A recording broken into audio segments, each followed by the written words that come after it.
Hey everybody, John here, Parking Lot Gourmet. And no, I'm not in a parking lot. Just thought I'd get the cooking back going again. And let's see, I do that and a little too much. Probably if I had a bigger following, everybody would be doing a drinking game with all of this. And anyhow, moving right along. Today, okay, so today's meal. I need a new battery. I better do that now. And we're back. Woo! Okay.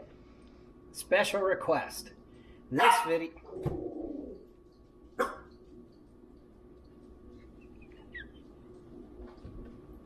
This video, I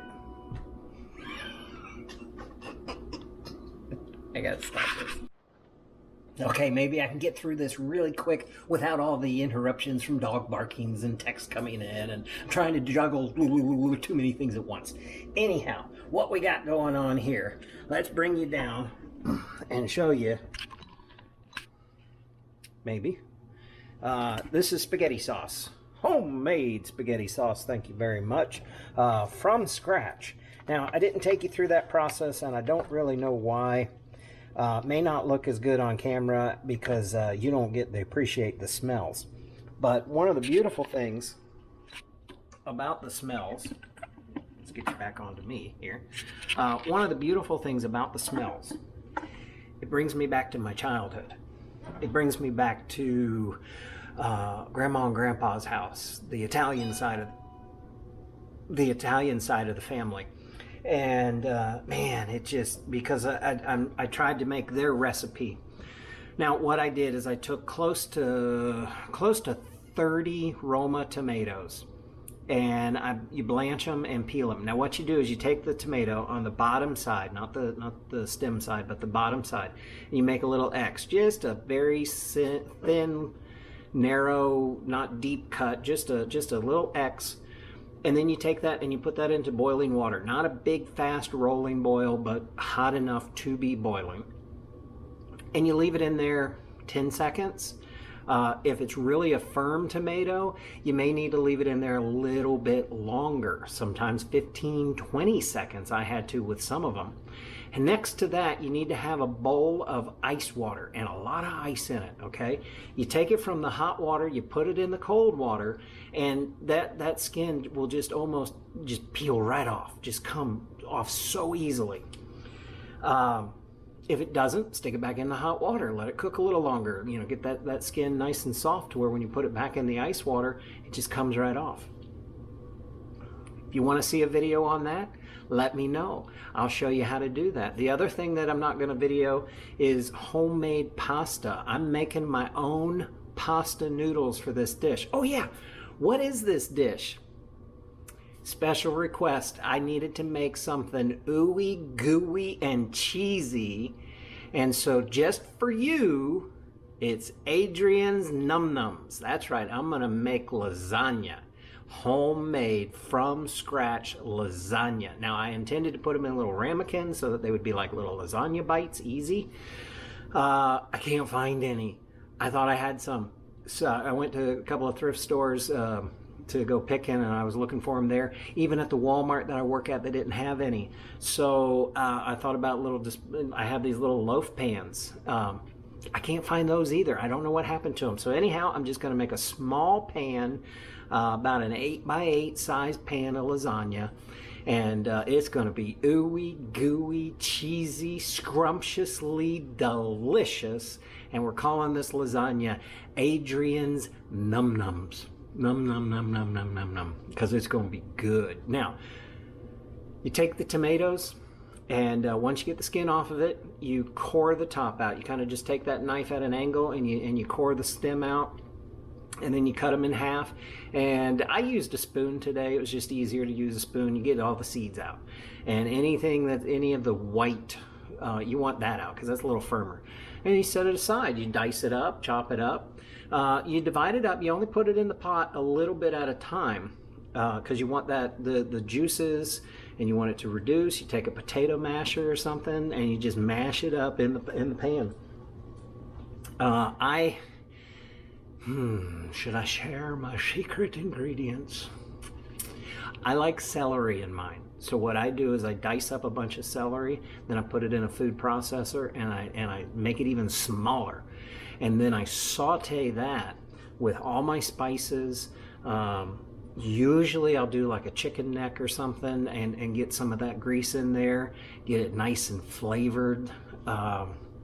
And all my seasonings. Yeah, so anyhow, so you begin to render that down and take your time with it. I'm I love to cook with wine. Didn't have any regular wine, so I used my old favorite cooking wine and just kind of let it reduce down and let some of that moisture. And you know, after it's cooked for a little while, if there's too much moisture, what I do, I do it the old-fashioned Italian way. I took bread and I supped up some of that wonderful grease and just num num num num num. See the name? Num num num num num. Anyhow, then I added some meat to it. Then I felt it was still a little soupy this time, so I added one of the little cans of tomato paste, thickened it right up. It's been great. It's been cooking all day. So I'm just about to start making the noodles.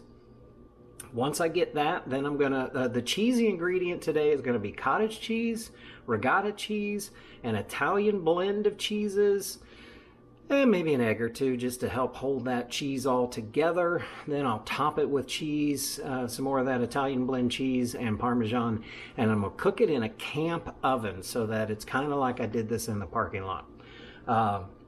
So stick around for all of that. I know I spent a long time talking about this, but man, if you could just be here and smell the, oh my gosh, the memories of my grandparents. And oh man, we would drive 8 hours from South Florida to get to Gainesville, Florida to visit my grandparents. And it was always a wonderful thing. Two things always happened. When we came in, they had sauce cooking and Johnny Carson on the TV. Those are the two biggest things I remember. Is they always had sauce cooking for whatever we were going to eat. It was either going to be pasta of some sort, pizza, you know, lasagna. I guess that falls under pasta, but there, or and then the antipasta tray. Oh, oh. Anyhow, the smells all day long. I've just been in memory and la la land of what it was like when I was a kid back at my grandpa and my grandma's house. His nickname was Cap, for the last name Caputo. Everybody called him Cap.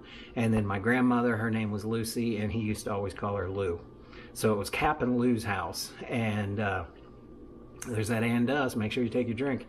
Anyhow, this is now Adrienne's Num Nums Lasagna. So stick around. Hope you enjoy it. We'll make this really quick. See you in a minute. Okay, I thought I'd show you something quick. This is the pasta maker here. It's got all the attachments. This one is by Marcato. It's got goodies in there for making your actual like spaghetti noodles. I'm just using the flattener here.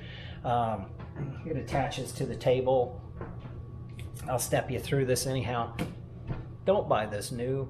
You find them all the time in thrift stores for under $20.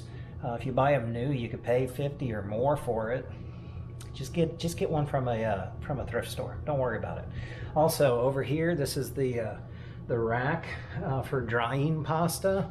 I found this at a Goodwill for $2.99. I'm a thrift shopper. You can be a thrift shopper. Watch the eBay videos. You'll get an idea. Anyhow, you need something to dry it on. You don't have to hang it up. This is just so that it keeps from sticking or sticking to the others. You can lay it on a cookie sheet on a with like a wax paper or something, flour it up a little bit, and just let it sit there until you're ready. You don't have to, with lasagna like this, you don't have to put it into boiling water. I just like to, so I'm gonna boil it a little bit before putting it into the pan, but you'll see that process as well. So real quick, I take the, I take a big ball of pasta. Ooh. I roll it out, I cut it up, I take a piece, I flatten it, I make sure I'm on number 1 or whatever the widest setting is, and I just roll it through. Now that starts to flatten it. You'll see the edges are a little rough. So, just go ahead and fold it over, put it through this way, whichever. Roll it through, change those edges some, and then I just fold it over again. Now obviously it's going to be a little thicker than that. I'm on a wobbly, rickety table, so I got to be careful. Okay. If you get something like this where one end is thicker than the other, just fold it again. And then this time, when you run it through, make sure your table's clean, because you need a clean workspace. See, this isn't going to work right. Anyhow, so that's a little better, not too bad. I'm going to run this through. This is all done on the widest setting. Alright, now that I've run that, I'm going to drop it 1 notch. And I'm going to run it through again.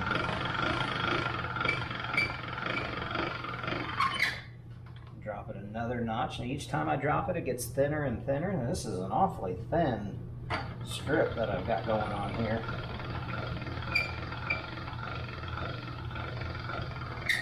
I'm going to do it again. I usually like on this pasta maker, I like setting number 5, as it's a pretty good thickness for it.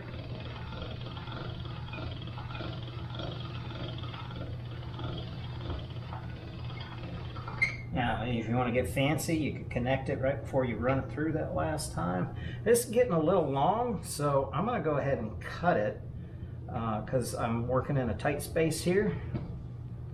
So I'm going to go ahead and cut that a couple of times. Knock that down to my number 5 setting. I mean, you can get this paper thin if you want. Like if you're making a manicotti, you can do this. Most of the time you do that right in a skillet, though. You make it a little more soupy. Run this through one more time. There we go, nice and thin.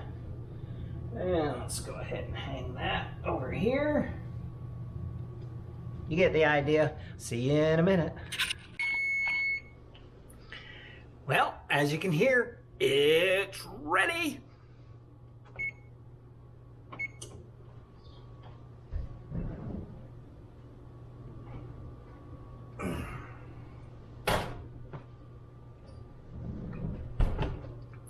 I think it looks pretty good. Smells amazing. Sorry I didn't show you more of the steps. If you want to see more of the steps, let me know. If you want to know how to make your own pasta, let me know. You want to know how to make your own sauce? Let me know in the comments. I'll do a video on that.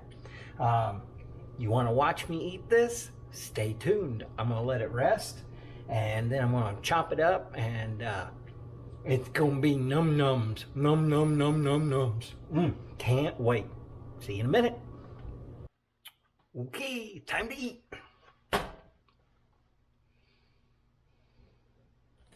Oh. Ooey gooey cheesy.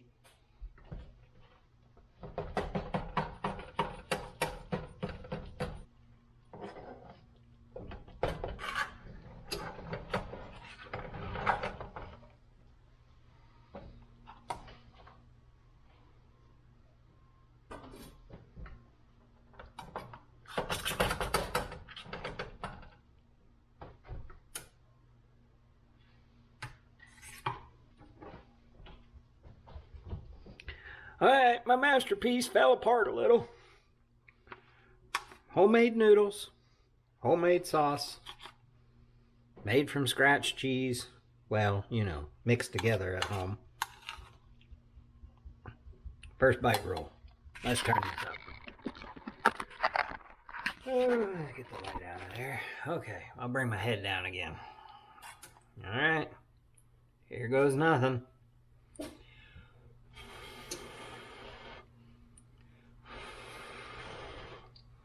Num-nums.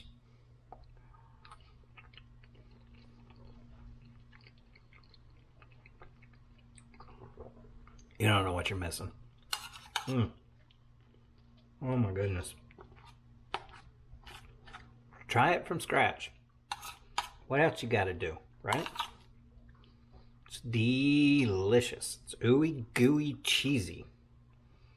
Mmm. Mmm. A little more work and I might be as good as my grandma. Nah. It's hard to beat grandma's lasagna. But I have perfected grandpa's artichokes. Have you ever cooked an artichoke? Maybe I'll show you how. Adrienne's Num Nums. See you in the next one. Mmm. Mmm.